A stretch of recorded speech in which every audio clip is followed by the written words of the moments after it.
You have your doubts. You have your questions. You're not even sure if God is real. You're not even sure if this Jesus dude is real. I totally get that. And here's the thing. You shouldn't run from those questions. You shouldn't run from those doubts. Let's talk about it.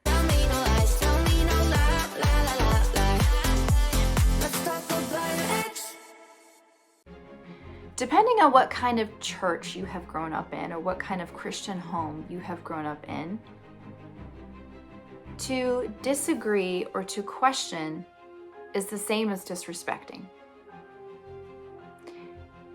A lot of older generations grew up in a home where to question was to disrespect. To assert your difference of opinion was disrespect. And I think that has carried over into the church. We have a lot of people who have serious questions. And now that we live in the age of information, you can find the answers to those questions. However, can you find the true answers to those questions? Because one of the things that I have learned about the internet is that almost everybody has an agenda. Almost everybody wants attention and not necessarily respect, especially on social media. It seems like from our news organizations to the people that are posting things online, at the end of the day, what they want is your view, your attention, and your emotional reaction. I'm not going to do that here because I don't got time for that. You don't got time for that. I feel like most of the world, it's like we're all living in a reality show. And you know how in reality shows, they specifically put certain characters together to garner a reaction?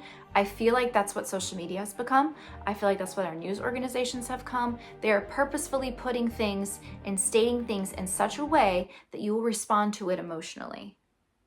I have gone off on a tangent. So when it comes to your questions and your doubts, I absolutely think that you should face them. I also think that you should be careful about who you go to when you talk to your questions and doubts.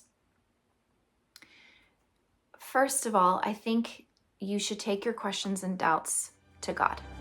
I think you should give him the chance to defend himself. Here's the thing. God is not Tinkerbell. He does not need all of the faith to generate pixie dust. He does not need our faith to keep him real. If God is real, whether or not we believe in him, he will still be real. One of the things that I want you to consider before you start down your journey of questioning and doubting, do you already know where you want to arrive? What do you really want to be true? Because somebody can give you all of the evidence in the world, but you still have to decide whether or not you want to believe it. For example, we know that smoking causes cancer, but yet we still smoke. We know that texting and driving is dangerous, but we choose to believe that it's not going to happen to us, that somehow we've been excused from the consequences of this. So we're choosing to believe that, yes, that's not true for me. It's true for other people, but it's not true for me. That is why I say at the end of the day, your faith is a choice. You can find the evidence to prove that God is real, and you can find the evidence to prove that God isn't real. It's your choice. I think you should allow him the opportunity to prove himself to you. But when he does, believe it. So what kind of questions or doubts are you currently facing right now? Do you want to talk about them together? If this video resonated with you in your journey, comment down below with what it is that you're going through, and let's talk about it.